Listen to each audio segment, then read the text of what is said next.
اس نے سارا فوکس اس کو کیا کہ مارکیٹ میں پبلک کی ڈیمانڈ کیا ہے، کوالٹی پہ سمجھوتا بولو نا نہیں کرنا، ٹھیک ہے نا، اور کس طرح سے اپنی پبلک کو مارکیٹ میں لانچ کیا جائے، کس طرح اس کو پھیلایا جائے، ایڑی چوٹی کا زور لگا دیا اس نے، اور بالآخر آج جو زمزم کولا جس کی کمپنی ہے وہ خود بھی جا کے جب خود پیتا ہے تو پیپسی کولا پیتا ہے، اپنی پروڈکٹ خود پینے کے لیے بھی وہ تیار نہیں ہے۔ پتہ نہیں زمزم کولا آج کل مارکیٹ میں چل رہی ہے کہ نہیں، ہے شارٹ ہو گئی مارکیٹ سے۔ تو وہی بات ہے نا کہ محنت نہیں ہے۔ تو اللہ نے اس آیت میں کیا بتایا، میدان جنگ میں جب لڑائی ہوگی نا، تو لڑائی کا میدان کیا ہے، میدان ہے نا جنگ کا میدان، وہ لڑائی کا میدان ہے، مسجد لڑائی کا میدان نہیں ہے۔ تو مسجد میں بیٹھ کے دعا نہیں کرنی ہے، بلکہ میدان جنگ میں دشمن کے سامنے جتنی بہادری سے وہ لڑ رہا ہے اسی اسٹائل میں تم نے اس سے زیادہ بہادری دکھانی ہے، اور پھر ایک تمہارے پاس ایک اور چیز ہے، وہ کیا ہے، اللہ کا ذکر کرنا ہے جو دشمن نہیں کرتا۔ تو تمام اسباب اور وسائل کو میدان جنگ میں جھونکنے کے بعد پھر اللہ کو یاد کرنا ہے، جو ہمارے بس میں تھا اے اللہ ہم نے کر دیا، اب جو تیرے قدرت میں ہے وہ تو کر، پھر مدد ملے گی۔ سمجھتے ہو کہ نہیں سمجھتے ہو؟ تو یہ کرونا وائرس میں بھی یہی ہے، وبا سے بچنا چاہتے ہو تمام اسباب وسائل اختیار کرنے پڑیں گے، اور پھر اللہ سے دعا۔ اگر جھپیاں پا رہے ہو ایک دوسرے کے ساتھ اور جناب مسافے کر رہے ہو، بغل گیر ہو رہے ہو، کچھ نہیں ہے یار اللہ ہے بہت، تو اللہ تو سب کچھ کر سکتا ہے بھائی، میں نے کل بھی بتایا تھا اللہ تو مردے کو بھی زندہ کر سکتا ہے، لیکن اگر اللہ نے نہیں کیا ٹھیک ہے نا، تو پھر مسئلہ کیا ہو جائے گا، خراب ہو جائے گا۔ ایک صاحب سے میں نے کہا آپ ذرا احتیاط کریں، آپ شوگر کے مریض ہیں، مٹھائی ایسے کھا رہے ہیں تو مر بھی سکتے ہیں۔ کہہ رہے اللہ نے چاہا تو نہیں مروں گا۔ میں نے کہا اگر اللہ نے چاہا مر جائیں تو؟ کہہ رہے اللہ نے چاہا تو نہیں مروں گا۔ میں نے اللہ نے اگر نہیں چاہا تو پھر تو مریں گے نا؟ کہہ رہے ہاں اللہ نے نہیں چاہا تو مروں گا۔ تو میں نے کہا آپ کو کیسے پتہ چل گیا کہ اللہ چاہے گا کہ آپ نہیں مریں؟ یہ تو ٹھیک ہے اللہ نے چاہا تو نہیں ہوگا یہ کام، لیکن یہ کون بتائے گا کہ اللہ چاہ بھی رہا ہے کہ نہیں چاہ رہا؟ تو اللہ بعض دفعہ نہیں چاہتا، بعض دفعہ چاہتا ہے۔ تو یہ دینداروں میں یہ چیزیں چل رہی ہیں، سمجھ رہے ہیں کہ نہیں سمجھ رہے؟ تو بڑے مسائل چل رہے ہیں بھائی مارکیٹ میں۔ تو اللہ نے میدان اچھا اس میں بھی اللہ نے تمام اسباب اور وسائل اختیار کرنے کا حکم دیا۔ اعدوا لهم ما استطعتم من قوہ، جتنی دشمن کے خلاف طاقت استعمال کر سکتے ہو وہ استعمال کرو۔ اپنے ملک کے دفاع میں جنگی قوت، فوج، بحری بیڑے تیار کرنا، سائنس اور ٹیکنالوجی کے میدان میں آگے بڑھنا۔ مستطعتم، ما عربی میں کہتے ہیں بہت زیادہ عموم ہوتا ہے، جو تم دیکھو کہتے ہیں نا للہ ما فی السماوات و ما فی الارض، اللہ کے لیے ہے جو کچھ آسمانوں میں اور جو کچھ زمین میں۔ تو ما کا معنی کیا ہے؟ جو کچھ۔ اتنا عموم عربی کے کسی اور لفظ میں ہے ہی نہیں۔ میری آواز نہیں آ رہی؟ مجھے لگ رہا ہے گونج رہی ہے آواز، صاف آواز آ رہی ہے، کلیئر ہے؟ جو کچھ۔ تو اللہ فرماتے ہیں مستطعتم، جتنی تم میں طاقت اور استطاعت ہے نا، اس لحاظ سے تم اپنے ڈیفنس کی تیاری بولو بھائی کرو۔ اس سے ہو سکتا ہے کہ جو وہ صوفی جو شریعت کا علم نہیں ہے، صوفی ٹائپ کے لوگ، وہ یہ کہہ سکتے تھے یہاں قوت سے مراد یہ ہے کہ بہت زیادہ دعائیں مانگو، جتنی تمہارے اندر، جتنی بس میں تمہارے قوت ہے نا، اتنی دشمن کے خلاف کیا مانگو؟ دعائیں۔ قوت سے یہ مراد ہے روحانی قوت، بہت روزے رکھو۔ تو اللہ نے فرمایا نا نا نا نا، اللہ نے کیا فرمایا؟ مستطعتم من قوہ من رباط الخیل، اللہ فرماتے ہیں میری مراد، حدیث میں آتا ہے قوت سے مراد تیر اندازی ہے، رمی کہتے ہیں، حدیث میں آتا ہے صحیح حدیث ہے الا ان القوۃ الرمی، سنو طاقت سے مراد پھینکنے کی طاقت ہے، تیر ہے، میزائل ہے، بم ہے، ٹھیک ہے نا، ہر وہ چیز ہر وہ اسلحہ جو پھینک کے جب تباہ کیا جاتا ہے نا، تو نبی صلی اللہ علیہ وسلم نے فرمایا طاقت اور قوت سے مراد کیا ہے؟ اسلحے کی قوت. اور فرمایا وَمِن رِبَاطِ الْخَيْلِ، اور گھوڑوں کو باندھ کے رکھو، کیونکہ گھوڑوں سے لڑائیاں ہوتی تھیں. تُرْهِبُونَ بِهِ عَدُوَّ اللَّهِ وَعَدُوَّكُمْ، اللہ نے فرمایا اتنی طاقت بناؤ کہ اللہ اور تمہارا دشمن، اللہ کا دشمن اور تمہارا دشمن تمہاری قوت کو دیکھ کر کانپنے لگے. ٹھیک ہے نا، نمازوں کو دیکھ کے کانپتا ہے بھائی. آپ جو یہاں بیٹھے ہیں نا، ان سے بھی یہ جرمانہ ہے کہ جب میں کوئی بات کروں گا تو وہاں یا نہ میں جواب دینا پڑے گا. تو اللہ نے کیا فرمایا کہ دشمن کے خلاف قوت استعمال کرو، تیار کرو ایسی قوت کہ وہ تمہیں دیکھ کر کانپنے لگے، تھر تھرانے لگے. بھائی بم بھی ہے ان کے پاس، تو بھائی ان کے پاس تو ایٹم بم ہے، ان کے پاس تو ایسی اتنے ٹینک ہیں، اتنی آرمی ہے، اتنے جہاز ہیں، ایسی قوت.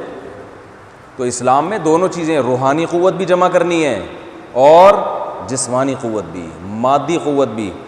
دونوں میں سے ایک کی طرف جائیں گے دوسرے کو. اچھا، بعض لوگ صرف مادی قوت پہ یقین کرتے ہیں، وہ میدان جنگ میں اللہ کا ذکر کرنا یا اللہ کو یاد کرنا یا شریعت کو فالو کرنا، اس کی ان کی نظر میں کوئی اہمیت ہی نہیں ہے، جیسے غیر مسلم ہوتے ہیں. تو یہ بھی غلط ہے. تو دونوں چیزیں کیا ہیں؟ بولو بھائی، ضروری ہے. تو یہ ہر جگہ ہی ہے، صرف میدان جنگ میں نہیں ہے. صحت بنانی ہے، اسباب اور وسائل بھی اختیار کرنے پڑیں گے. صحت بنانی ہے تو اسباب اور وسائل بھی اختیار کرنے پڑیں گے. خوش رہنا چاہتے ہیں تو خوش رہنے کے اسباب اور وسائل بھی اختیار کرنے پڑیں گے. بیٹھے بیٹھے نہیں خوش ہو جائیں گے. لوگ مجھے کہتے ہیں یار وہ میں نے شادی کی ہے، بیگم میرے سر بجا رہی ہے، میں بہت ٹینشن میں ہوں، کہاں شادی ہو گئی؟ تو میں نے کہا آپ سوچ سمجھ کے شادی کرتے، جہاں پیغام آپ نے بھیجا ہے ان کے بارے میں پہلے سے معلومات تھیں. کہتے ہیں نہیں، استخارہ نکالا تھا، اس میں پازیٹیو آیا تھا. میں نے کہا پٹو، طبیعت سے پٹو. کسی سے دوستی لگانے سے پہلے انسان تھوڑا سا پرکھ لیتا ہے. تو ساری زندگی جس کے ساتھ رہنا ہے ایویں ہی دپل میں کہ چلو دیکھ لیتے ہیں، نہ خاندان کا پتہ، نہ قوم کا پتہ، نہ ذات کا پتہ، نہ اس کی حرکتوں کا پتہ، شکل دیکھی تھی بس. سمجھ رہے ہیں یہ ہو رہا ہے کہ نہیں ہو رہا مارکیٹ میں؟ شکل دیکھیے جی، شکل اچھی تھی تو بس صحیح ہے. اب اس کو پتہ ہی نہیں ہے چور ہے، چرسی ہے. بعض خواتین بھی چرس پیتی ہیں، زیادہ تر نہیں لیکن پیتی ہیں. اب وہ آ رہا ہے کہ جی وہ میری بیگم تو سگریٹ پیتی ہے، وہ تو چرس پیتی ہے، بچوں پہ کیا ہوگی؟ میں نے کہا تو اسی طرح مرد کے معاملے میں بھی ایسا ہی ہے. استخارہ نکلا تھا تو شادی کر دی، اب پریشان ہیں. تو یہ جو پریشانی ہے، اور پھر کہتے ہیں ہم تو اتنی دعائیں مانگتے ہیں تہجد میں، اللہ تمام ٹینشنوں سے ہمیں بچا کے رکھے. اللہ نے وہ ٹینشن ہمیں دی جو دنیا میں کسی کو نہیں ملی. تو بھائی آپ نے ٹینشن سے بچنے کے اسباب اور وسائل مکمل اختیار کیے ہی نہیں ہیں. تو بھائی ٹینشن تو ہوگی، یہ تو ہوگا. وہ کیا ہے وہ کیا کہتے ہیں، یہ تو ہوگا. تو بالکل صحیح کہا بھائی، یہ تو ہوگا. تو نہیں، میں نہیں بتاؤں گا، میں نام نہیں بتاؤں گا بھائی کس نے کہا ہے کہ یہ تو ہوگا. یہ میرا مقصد ہے. تو کیا بات کر رہا تھا یار. تو ٹینشن سے بچنے کے اسباب اختیار کرتے نہیں ہیں اور پھر ٹینشنوں میں جکڑ جاتے ہیں. پھر کہتے ہیں پتہ نہیں میرے ساتھ ایسی ٹینشن کیوں ہو رہی. اولاد میں اگر آپ برابری نہیں کریں گے، ایک بچے سے زیادہ لاڈ پیار دوسرے کو نظر انداز کریں گے تو دوسرا پھر آپ کو ٹینشن دے گا کہ نہیں دے گا؟ دوسرا بچہ پھر تھوڑا ماں باپ سے باغی ہو جاتا ہے. پھر ماں باپ کہتے ہیں ہم نے تو اتنی دعائیں مانگی تھی، نیک صالح بچہ اللہ ہمیں عطا کرے، مگر یہ کیا نکلا، یہ تو بات نہیں مانتا، یہ تو بدتمیزی کرتا ہے. تو بھائی پہلے آپ اپنے بارے میں بھی غور کر لیں کہ کہیں ہمارے اندر کوئی ایسا فالٹ نہیں ہے. فالٹ تو نہیں ہے کہ ہمارے عمل نے اس بچے کو کیا بنا دیا؟ بولو بھائی، بدتمیز بنا دیا. جب آپ ایک گھر میں کسی کے ساتھ سوتیلے پن جیسا سلوک کریں گے تو شیطان، بچے کو والدین کے خلاف کبھی نہیں جانا چاہیے جیسا مرضی سلوک ہو، لیکن شیطان کو موقع تو دے دیا نا آپ نے ورغلانے کا. اب آپ کہہ رہے ہیں ہمارے گھر میں سکون ہی نہیں ہے، بچے بات ہی نہیں مانتے. تو بھائی بچے اس لیے بات نہیں مانتے کہ آپ نے ان کی گھر میں تربیت پر کبھی دھیان دیا ہی نہیں ہے. نہ گھر میں کوئی تعلیم کا انتظام ہے کہ بھئی کوئی فضائل کی تعلیم ہو، آخرت سے بچانے کی تعلیم ہو، نہ ان کو علماء کے پاس کبھی لے گئے، جن اسکولوں میں آپ نے اپنے بچوں کو ایڈمیشن کروایا وہ مادی ترقی کو جانتے ہیں، روحانی ترقی کو نہیں جانتے. وہ سارے گوروں کا کلچر آپ کو دے رہے ہیں، اور گوروں کے ہاں تو اولڈ ہاؤس ہے. یہ تو شکر کرو بچے نے آپ کو گلی میں گھر سے باہر ابھی نکالا نہیں ہے. تو اسباب سارے ٹینشنوں کے، اور کہتے ہیں دعائیں مانگ رہے ہیں. ہم تو 27ویں رات کو دعا مانگی تھی، اللہ میرے بچے کو انسان کا بچہ بنا دے. ٹھیک ہے نا. تو اللہ نے یہ ان آیتوں میں کیا پتہ چل رہا ہے بھائی؟ اسباب، فل اسباب اختیار کرو، اس کے بعد دعائیں بھی پھر قبول ہوں گی. پھر اللہ پہ نظر رکھو. سمجھ رہے ہیں کہ نہیں سمجھ رہے ہیں؟ ہر چیز میں. اور ہمارے نبی نے اسباب ہم سے زیادہ اختیار کیے ہیں. غزوہ خندق میں دیکھو نا، چاروں طرف سے قبائل نے مل کے حملے کا پروگرام بنایا. تو آپ صلی اللہ علیہ وسلم کہہ سکتے تھے اللہ اب یہ تو میں نہیں کیسے لڑ سکتا ہوں ان سے، بس تو ہی اب مدد کرے گا. نہ نبی کو معلوم تھا کہ جو میری ذمہ داری ہے پہلے میں پوری کر لوں.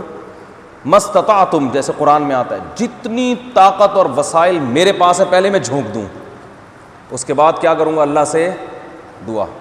تو آپ کے اسباب وسائل کیا تھے؟ اب دیکھیں بہت اہم پوائنٹ ہے، اس کو سمجھیں.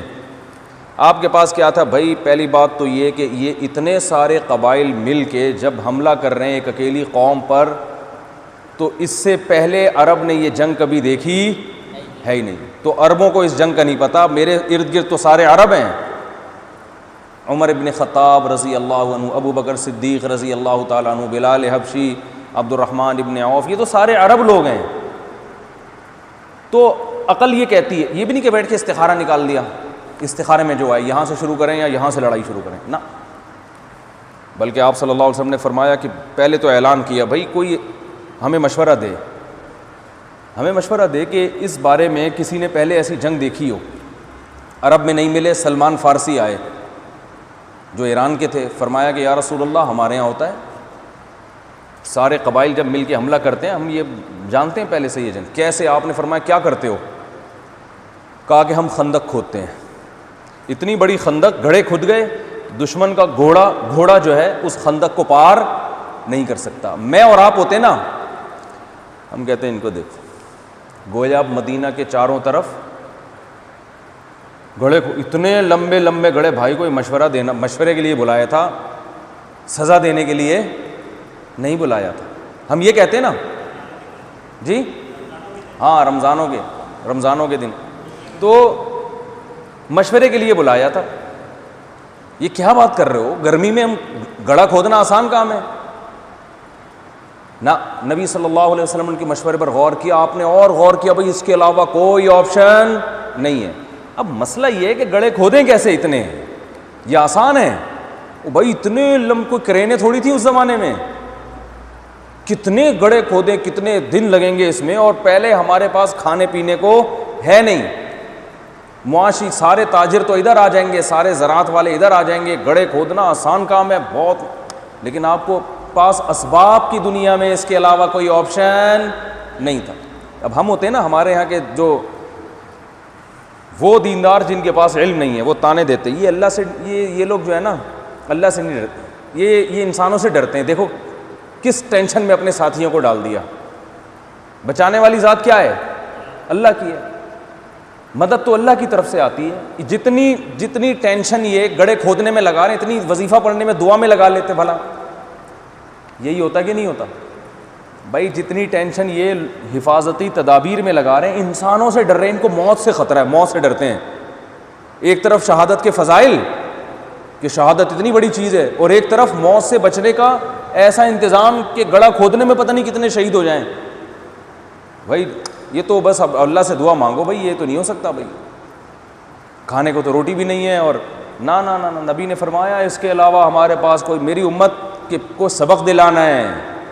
اگر آج ہم نے دعاؤں میں لگ گئے، وظیفوں میں لگ گئے، تو امت کہے گی کہ جب کوئی ایسا مسئلہ آئے گا تو ہم ڈاکٹر عبد القدیر خان کو مشورہ دے گی بم بنانے کی ضرورت.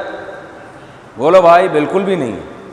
کیا کرنا ہے انڈیا کے خلاف بم بنا کے بلا وجہ خام خامے؟ ہمارا امیج ویسے ہی دنیا کے سامنے خراب ہوا ہے. ڈاکٹر عبد القدیر خان کو کہتے چلے نکلے بستر اٹھا کے، چلا کریں، 4 مہینے لگائیں، خانقاہ میں جائیں، حج کریں، 6 عمریں اور کرا دیں ہم. خدا کی قسم ڈاکٹر عبد القدیر خان کا ہم پر اتنا بڑا احسان ہے میں نے ایک بہت بڑے عالم سے سنا جو بڑے پرہیزگار ہیں، کہتے ہیں اگر ڈاکٹر ابو القدیر خان نہ ہوتا تو آج ہماری داڑیاں محفوظ نہ ہوتی۔ آپ کیا معمولی سمجھ رہے ہو؟ کہ یہ جو ہماری داڑیاں اور ہم پگڑیاں پہن کے عزت کے ساتھ بیٹھے ہوئے ہیں اور نمازیں پڑھ رہے ہیں اور بیانات کر رہے ہیں اور مدرسے چلا رہے ہیں، ہمارے جو ایٹمی سائنسدان ہیں ڈاکٹر ابو القدیر خان کے علاوہ بھی جنہوں نے تعاون کیا، یہ ان کی برکت ہے، ان کی محنت ہے کہ آج ہم عزت کے ساتھ بیٹھے ہوئے ہیں اس ملک میں۔ لیکن ہمارے دیندار طبقہ مانتا ہی نہیں ہے۔ وہ کہتے ہیں وہ جو بابا ہے نا کلفٹن پہ، انہوں نے سمندر کے پانی کو روک کے رکھا ہوا ہے، وہ فلانے نے روکا ہوا ہے۔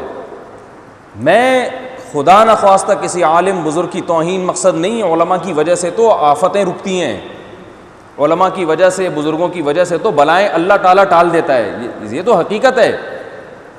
لیکن ہمیں نبی کی سیرت میں کیا ملتا ہے بھائی؟ دونوں کام ساتھ ساتھ لے کے چل رہے ہیں، اللہ کو بھی راضی کرنا ہے اور اسباب اور وسائل بھی اللہ کے کہنے سے اختیار کرنے ہیں، اللہ ہی نے کہا ہے کہ اختیار کرو۔ تو اب آپ دیکھیں رسول اللہ صلی اللہ علیہ وسلم نے غزوہ خندق میں کیا انتھک محنت کی ہے، یہاں تک بھوک سے صحابہ نڈھال ہوئے ہیں کہ پیٹ پہ پتھر باندھے، اور آپ نے کہا ہم بھی تمہارے ساتھ ہیں، 2 پتھر آپ نے پیٹ میں باندھے، یہاں تک کہ اس لڑائی میں آپ کی 4 نمازیں قضا ہوئی ہیں، کیونکہ تیر اندازی اتنی ہو رہی تھی کہ نماز پڑھنا آپ کے لیے ممکن نہیں تھا، مگر جان بچانا پہلے ہے، نماز بعد میں۔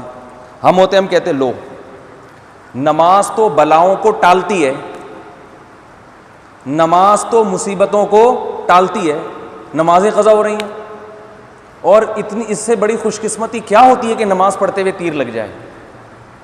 اس سے بڑی کوئی خوش قسمتی ہو سکتی ہے؟ نا نا نا نا، نبی صلی اللہ علیہ وسلم کی 4 نمازیں قضا، کیونکہ جان پہلے ہے، نماز بعد میں، کیونکہ آپ صلی اللہ علیہ وسلم جانتے تھے بھائی اگر ہم نے نمازیں شروع کر دی، تیر آ رہے ہیں، تو یہ چند لوگ نماز پڑھ کے شہید ہو جائیں گے، قیامت تک پھر کوئی دنیا میں نماز پڑھنے والا باقی نہیں بچے گا۔ جب دشمن کو ہمارے جو کریم ہے وہی شہید ہو گئی، ان کو بچاؤ پہلے۔ آج وہی ہے نا، ہم کہہ رہے ہیں لوگوں سے لاک ڈاؤن ہوا ہے، مسجدوں میں رش مت کرو، وبا بہت اسپیڈ سے پھیل جائے گی۔ لوگ کہتے ہیں نہیں نماز سے تو وبا ختم ہوگی۔ ارے وبا کو نماز روزے کا پتہ ہے کہ مجھے ختم ہو، جرسیموں کو پتہ ہے یہ چونکہ میرے ساتھ نمازی چپک کے کھڑا ہوا ہے لہذا یہ چھینک مارے گا تو میں اڑ کے اس کی ناک میں اس لیے نہیں جاؤں گا کہ یہ نماز پڑھ رہا ہے۔ وائرس کو پتہ ہے کیا ہو گیا؟ وائرس کو تو نہیں پتہ نا، وائرس کہے گا بھائی یہ روزے دار ہے، یہ ہندو ہے، یہ تہجد گزار ہے، وائرس ٹرانسفر ہوگا۔ وائرس کا کوئی مذہب ظاہری لحاظ سے، ویسے تو سارے وائرس مسلمان ہیں، حقیقت ہے اللہ تعالیٰ نے تو ہر چیز کو کہا نا یہ سب اللہ کے فرما بردار ہیں، تو وہ اللہ ہی کے حکم پہ جا رہا ہوتا ہے، اور اللہ نے اس کو بتایا بھائی یہ دنیا دار الاسباب ہے، اس میں نمازی اور بے نمازی کا کوئی فرق نہیں کرنا، جہاں موقع ملے نکل لو ٹھیک ہے نا۔ تو وہ دیکھتا ہے جہاں ناک میں، بس ناک میں گھسنے کی دیر ہے اس وائرس کی، اس کے بعد پھر آٹومیٹیکلی سارا سسٹم بولو بھائی شروع ہو جاتا ہے۔ تو نماز پڑھیں، گھر میں پڑھیں، کراؤڈ نہ لگائیں، مجمع نہ لگائیں، تو خیر کہاں سے کہاں بات چلے گی۔ تو آپ صلی اللہ علیہ وسلم نے سارے اسباب اور وسائل اختیار کرنے کے بعد جو آپ کا کام تھا کر لیا۔ اب اللہ نے کہا اب جو تم سے نہیں ہو سکتا وہ کون کرے گا؟ وہ میں کروں۔ آپ سے کیا نہیں ہو سکتا؟ اتنے لوگوں کے کھانے کا انتظام آپ سے نہیں ہو سکتا، غربت ہے۔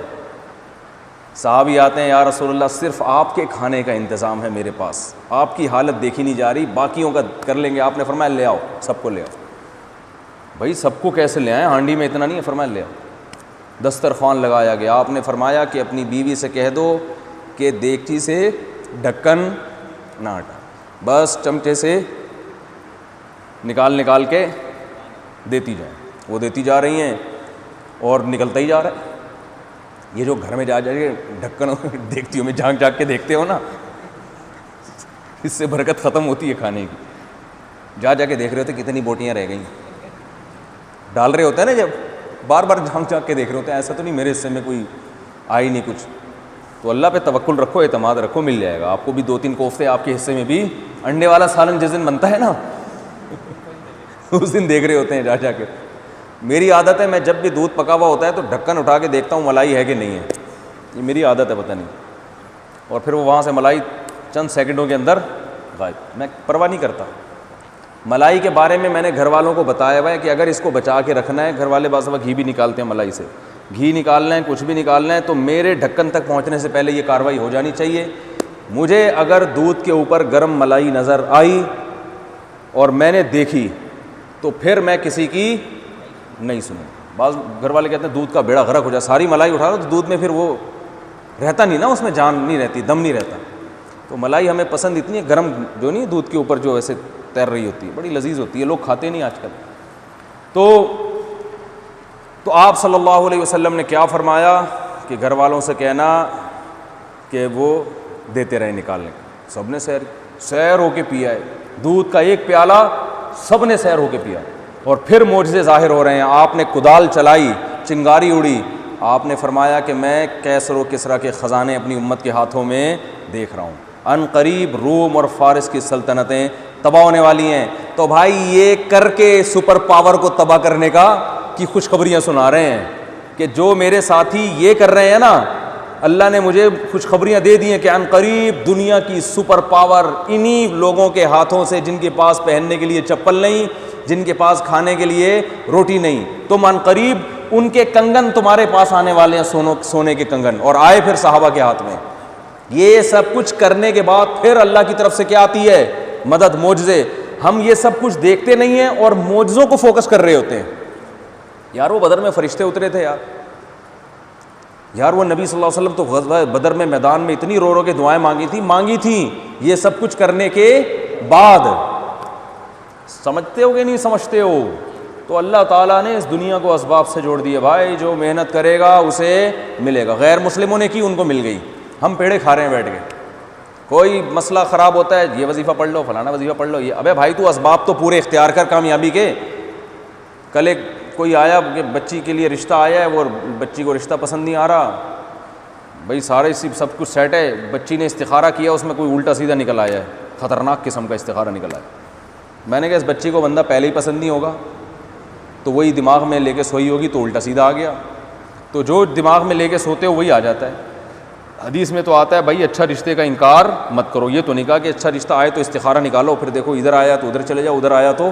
یہ استخاروں نے آج کل کے جو استخارے, سنت استخارے کی بات نہیں کر رہا, یہ جو آج کل استخارہ ہو رہا ہے یہ امت کا بیڑا غرق کر رہا ہے. پہلے ہی امت ایسے کام کرتی ہے جس کی کوئی ریزن نہیں ہوتی, اوپر سے استخارے کی وجہ سے باقاعدہ ایسے کام کرے گی جو بالکل ان لاجیکل ہوں گے, کیونکہ استخارے میں نکلے ہوں گے وہ.